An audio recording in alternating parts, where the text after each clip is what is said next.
So in today's session, we'll be taking a look at some new features and improvements to the software's functionality.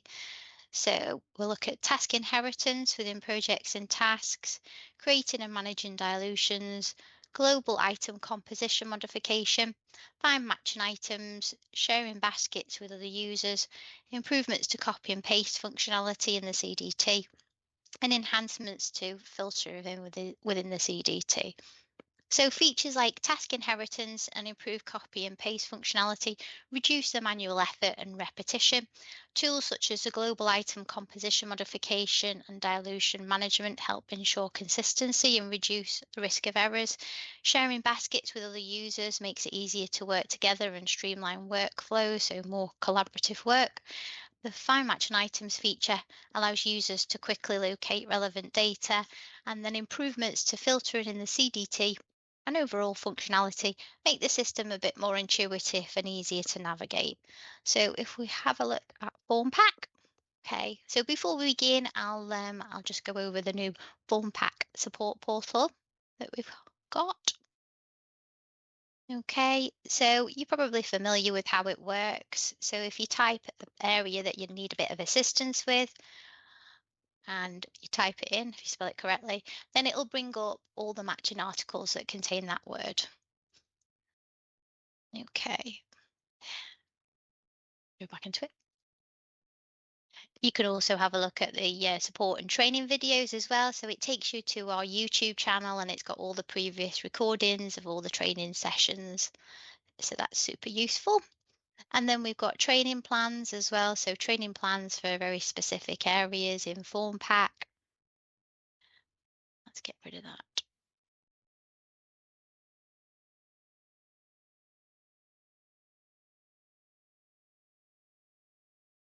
Okay.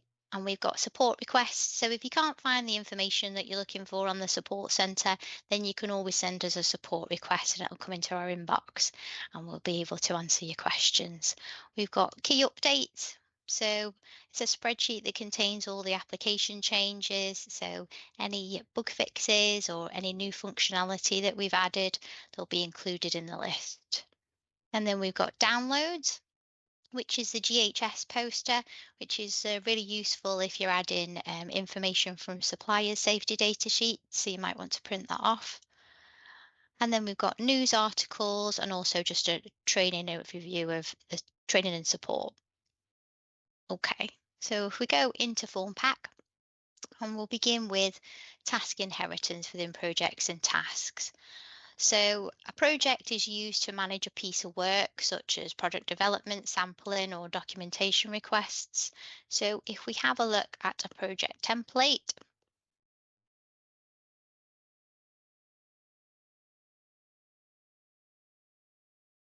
okay, so you can have multiple project templates depending on the required workflow. And if we have a look at the standard project template, we can see the information that needs to be included in the project, and we also have tasks as well. So task is an individual job within the project assigned to a specific user or team.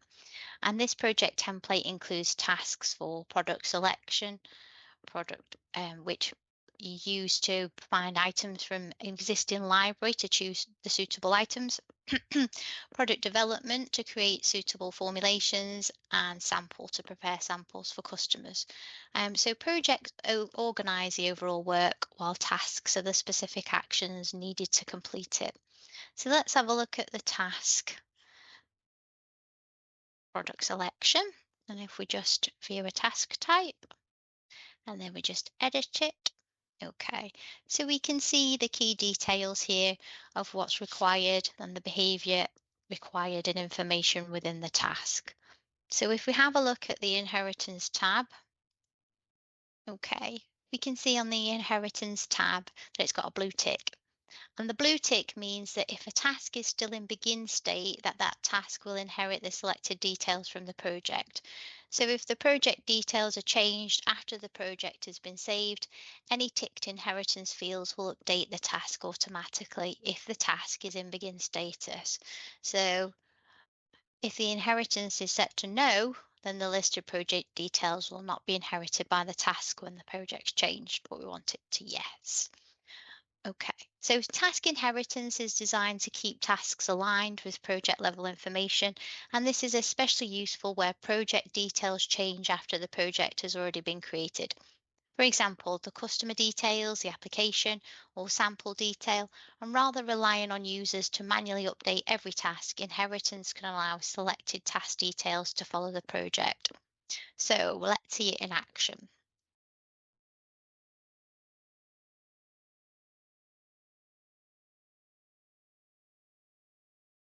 Okay, so I'm going to navigate to manage a project,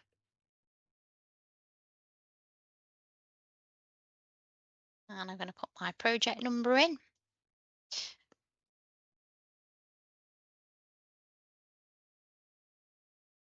Spring Day Candle. Okay, so let's just have a look at the task product development. So if we go into tasks and add a look at product development, just view this. So we can see the existing information. So we can see delivery party, contact name. We can add additional parties if we wanted to. We could change or add focus applications. We can change the sample quantity and applications required, and we can add sample notes. So if I just edit this, oh, not the task. Don't want to edit the task. It's a project. So if I just edit this, so we could change the delivery party,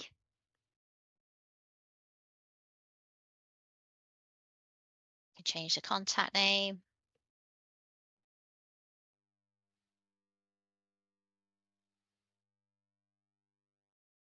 I can add additional focus applications,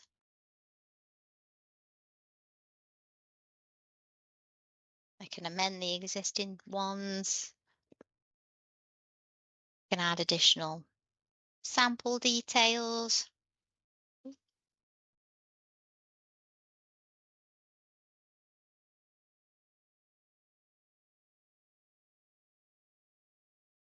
I can add some sample notes.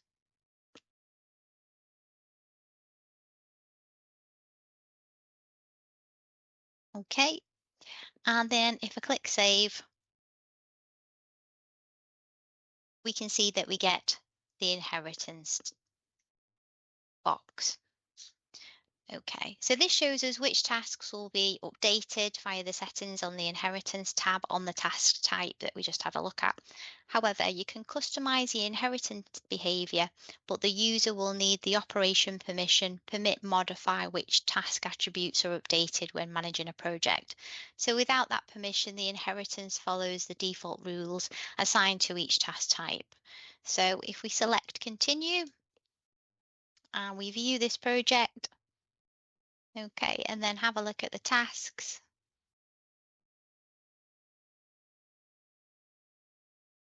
We can see the information's been inherited into the task.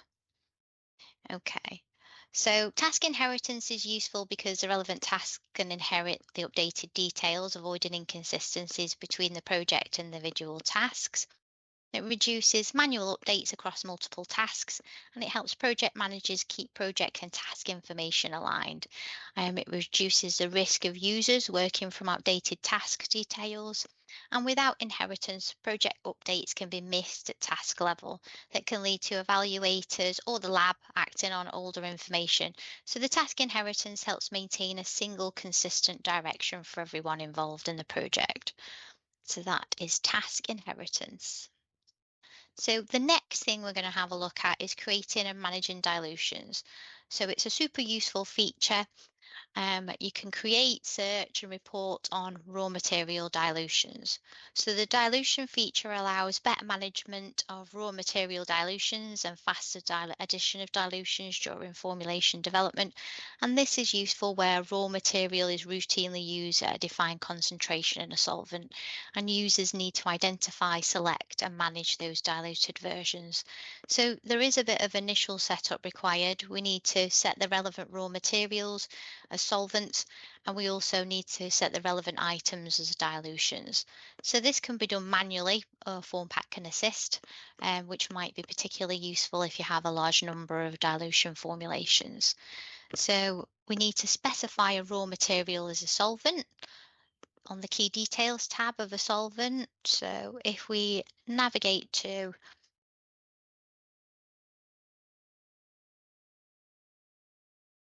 modify raw material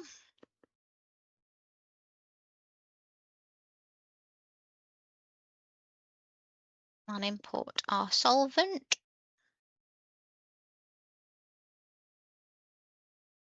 okay, which is DPG.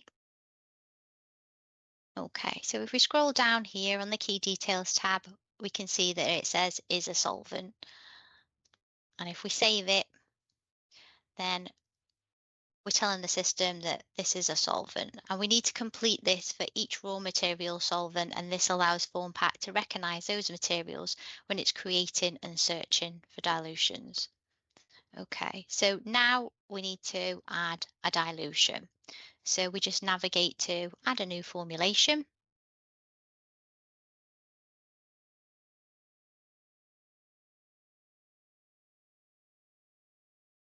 And we're going to create a dilution. So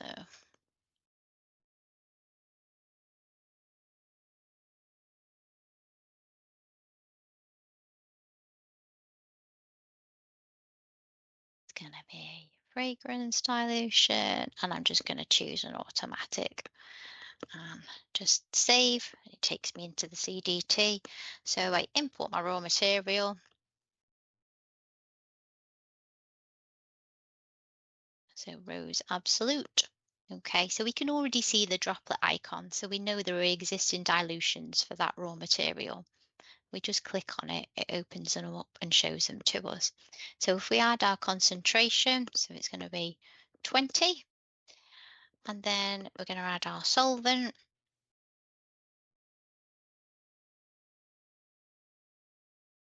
It's going to be 80, and then we just save it and check it in.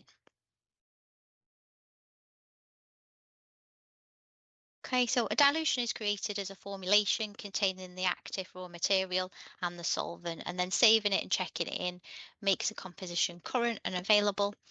And then we just need to modify this formulation. So we go to modify the formulation, and on the key details tab, we just need to let the system know that it's a solvent.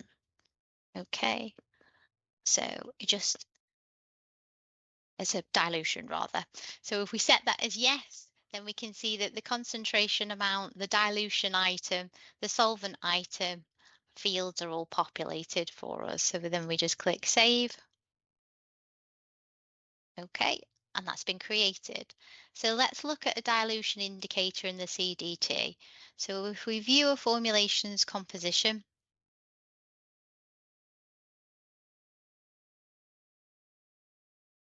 I'm just going to pop a formulation in here that I prepared earlier. View the composition. Just click off that. Okay, so we can see that the droplet icon appears beside a raw material and it indicates it's in a dilution. So if we select the droplet icon, it shows the existing dilutions for that raw material. So you can also search via the concentration range as well. Okay, so it's really useful. It lets you find and choose dilutions instead of manually searching or creating them. So it provides faster formulation entry. There are fewer selection errors as it reduces the risk of choosing the wrong concentration or solvent, and users can select a dilution that's already been created instead of making duplicates. So the formulation records exactly which dilution was used, helping with traceability and review. So we can also report on dilutions as well, which is really useful. So if we go to print an item report,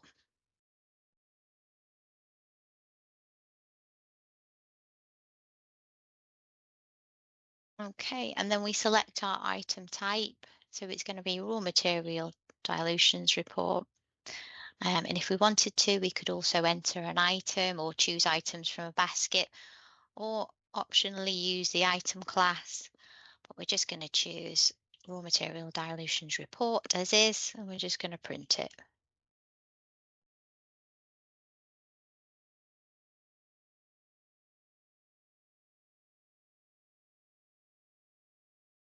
Okay, there we go. So the report's generated in Excel and includes item details such as the code, the name, the item class, and the dilution details, the concentration, the solvent and code name, the item class, and the solvent status. So the raw material dilution report gives you a quick Excel overview of all the relevant dilutions, including the concentration and the solvent, and this helps you check what already exists, avoid creating duplicates, and make sure that users are selecting the correct diluted material during formulations.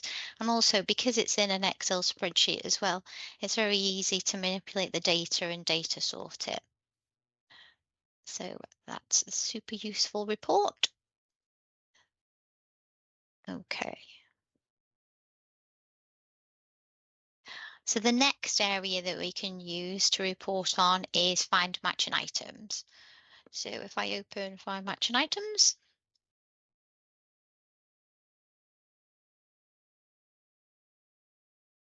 okay, and then I scroll down to the new dilutions area, and we can see that we can search by is solvent, is dilution, dilution items, concentration range, solvent item. So, for example, we could look at all the solvents. So if I select yes for all the solvents, no for all the dilutions, and click search, it will give us a list of all the solvents that we've got available. So if I just reset the search and then just scroll back down again, and then if I wanted to have a look at all the dilutions, I could just set this to no, this to yes, click search, and it gives us all the dilutions. So obviously you can add additional search criteria in here if you wanted to, because it's a super useful tool for reporting. So if I just reset it, and then we go back down to our dilutions area. So for example, the development team frequently uses a raw material, orange oil bitter. So if we put that in here,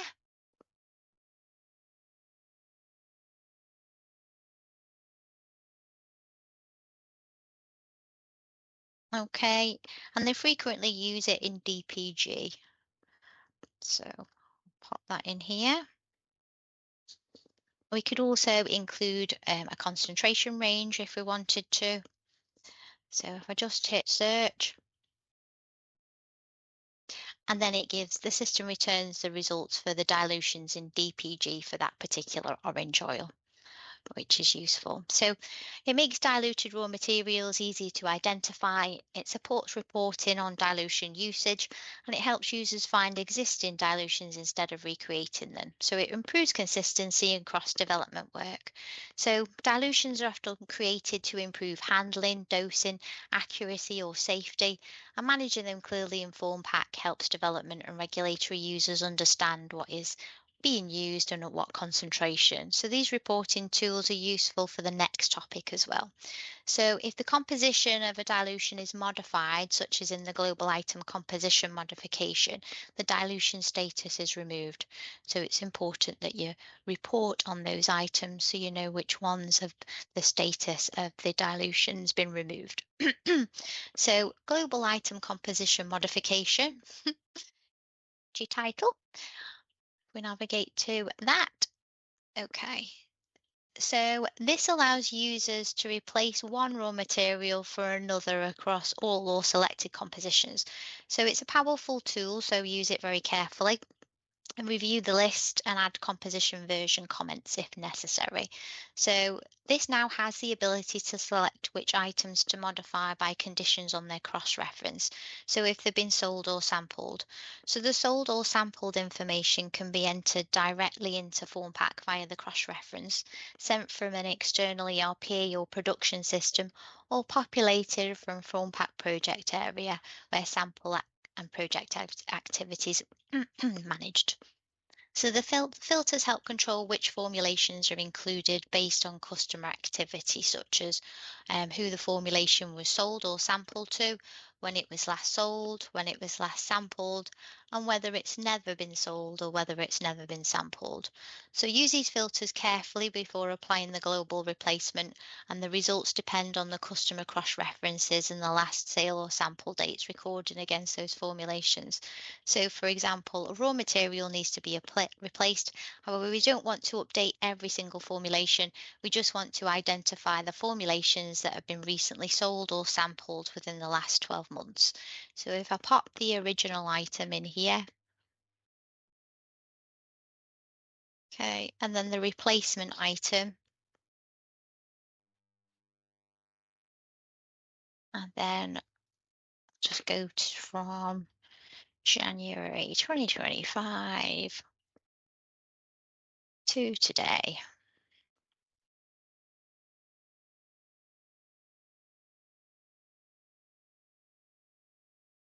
Okay. If we wanted to, we could also add a specific customer as well, because you can pop that in this field here. And then we're just going to click search. So this shows us a list of the relevant items. And then if we print this to, it generates a report in PDF and it lists all the items for us. And then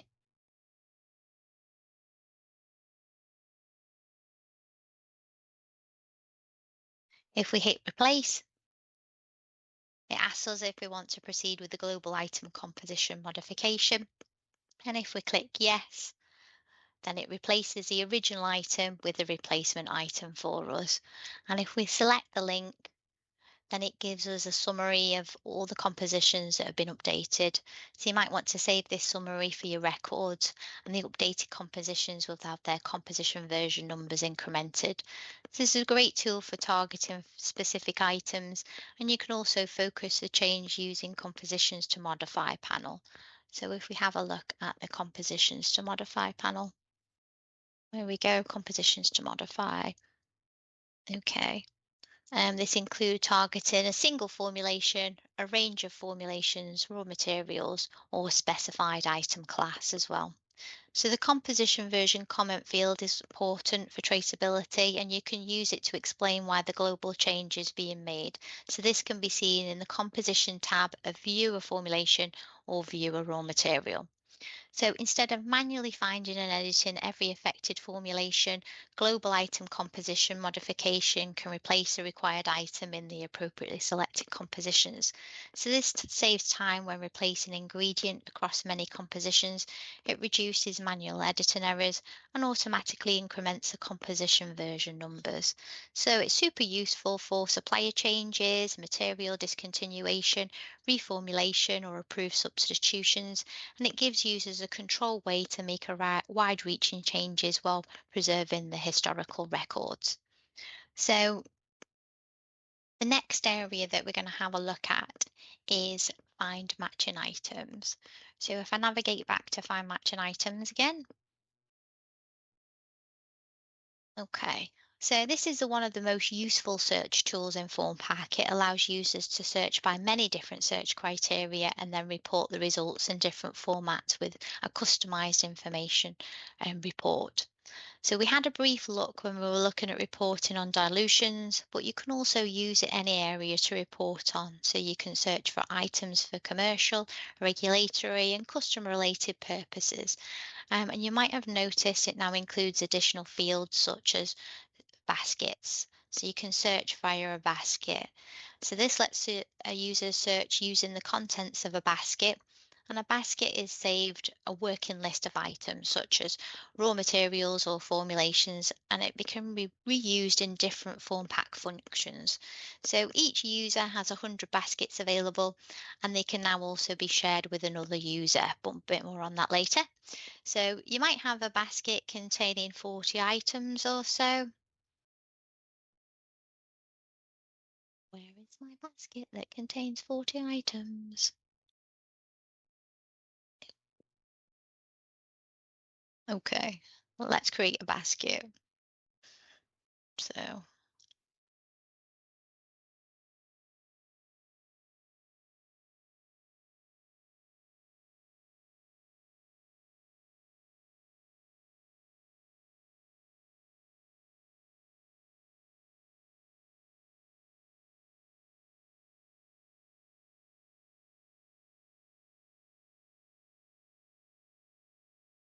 Let's try it again. Okay. So we've got our basket that's got 50 items. Okay. And you can use this basket as a starting list and search within it. So, for example, you might want to know if we've got a specific raw material. So, if we go to composition details, we can add our specific raw material that we want to look for in those items.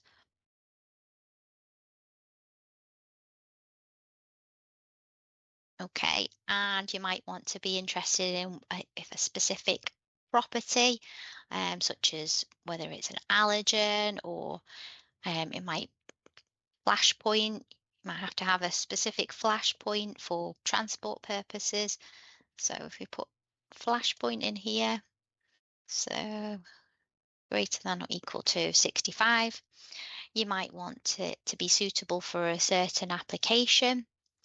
So if we go into library details and then add an intended application, so we might want it for candle. Okay, and then you might want to know whether something's been sold or sampled. So has it been sold? Yes. Has it been sampled? Yes.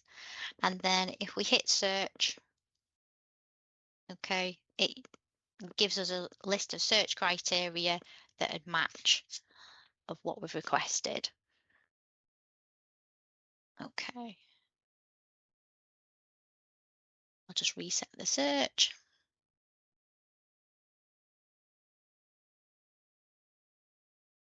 Okay, so you can also select print, and this gives us a customized column box where we can select, add additional details that we want to appear in the report, maybe. So we could include properties, or we could add additional information to it, such as a cast number or comments or anything like that. And if we scroll right down to the bottom, we can change the format of the report as well. So it can either be Excel or PDF. And then if I just print to Excel, the report will be generated for us.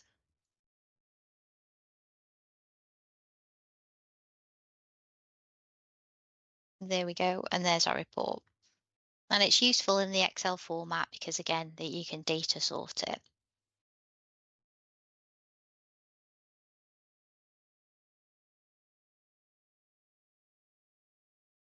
Just click reset. Okie doke.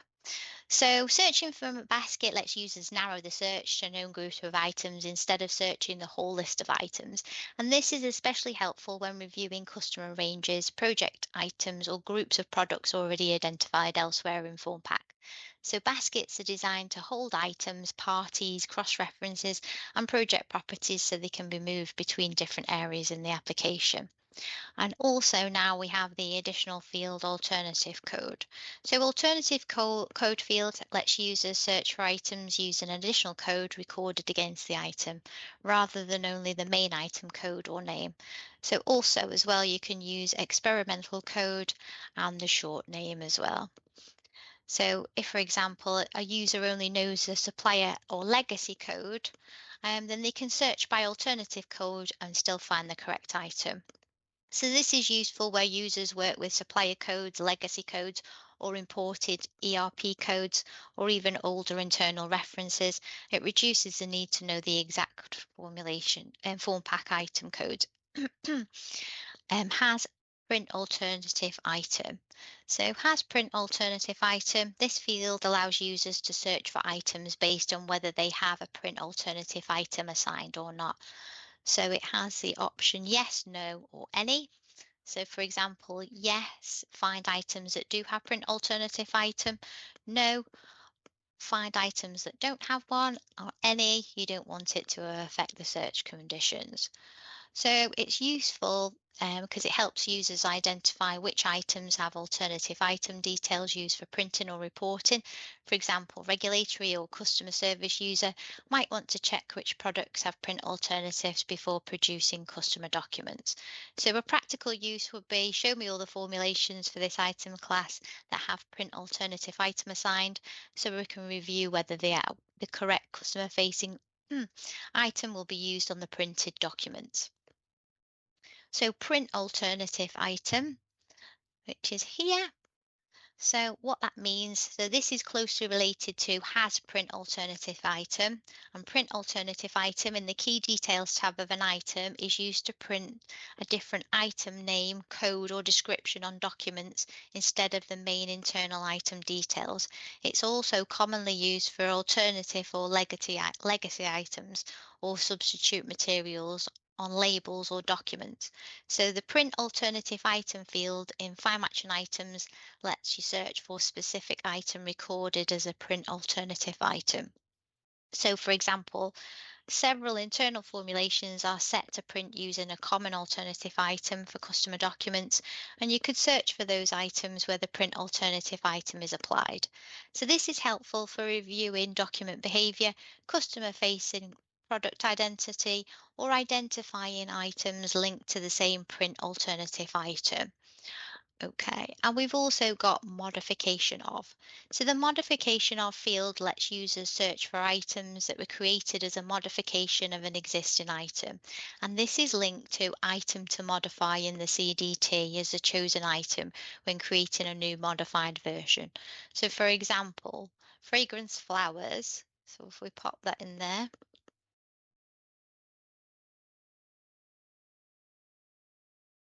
and just hit search.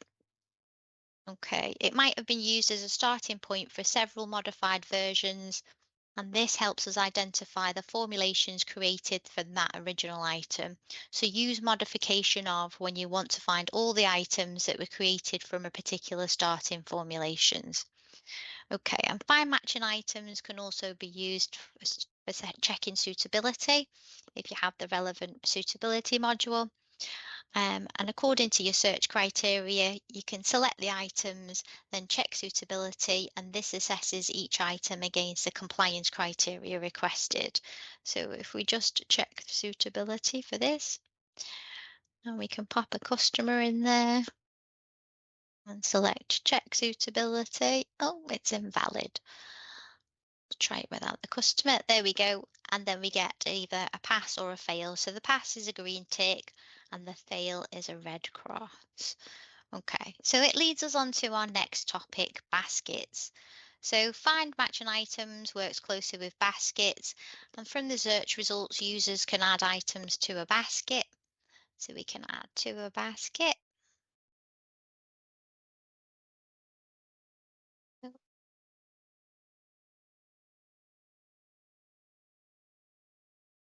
there's nothing there. Hang on. Add to basket. There we go. Items have been successfully added to our basket. Okay, and you can also bring items from a basket into find matching items and then further report on these if you wanted to. So baskets are a key way of moving items around Formpak. To access baskets, just press the baskets button under the logout page, um, logout button, or you can also navigate to manage baskets. So each basket can be renamed. So if we just have a look at baskets. Okay, so each basket can be renamed. You can empty the basket or you can change the contents of the basket, and there are 100 baskets available per user. And baskets can contain raw materials, formulations, parties, applications, cross references, project properties. And you can also copy and paste items into a basket. So the new operation share has been added to manage baskets, which allows users to copy the contents of one basket into the first empty basket belonging to another feature. So this feature enables more collaboration, prevents manual duplication, and avoids user error in copying formulas and materials. So if you select the basket you want to share and hit the share button, you can only share one basket at a time. You can rename it if required.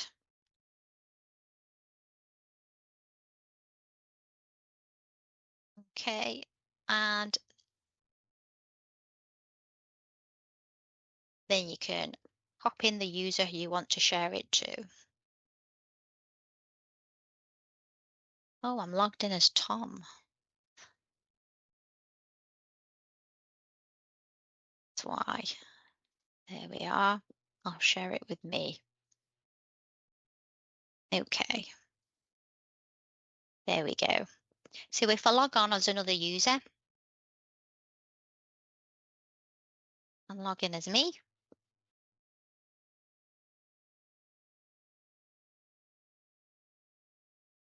and have a look in my baskets, I can see that Tom shared the basket with me. Nice smells. Okay, so it's super useful. It provides a working list of items. It avoids repeatedly searching for the same item. It allows items to be moved into other functions, supports project and task workflows, and it helps teams collect items for review, testing, documentation, or samples. So it's a really practical bridge between different areas of Formpak, and it lets users collect items once, then reuse that list for searching and reporting suitability checks, document printing, and project work. So we've had a look at baskets, so let's have a look at the improvements to the copy and paste functionality in the CDT. So I hope everyone's already aware that you can copy and paste formulations and raw material compositions into the CDT. So navigate to add a new formulation. Oh,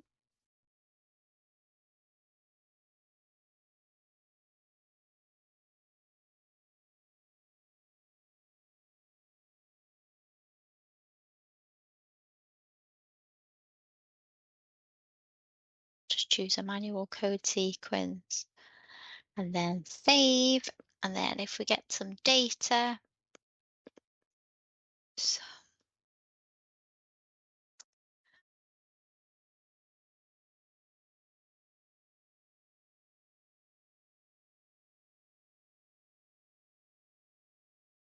okay. So the spreadsheet must have the data in two side-by-side columns. So the CAS number or item code and the concentration and quantity. So we can see we have the CAS number and quantity next to each other. So just to make sure you avoid any hidden columns, rows or cells, because these can stop the paste from working correctly. So copy the selected cells. We don't need the header. Okay.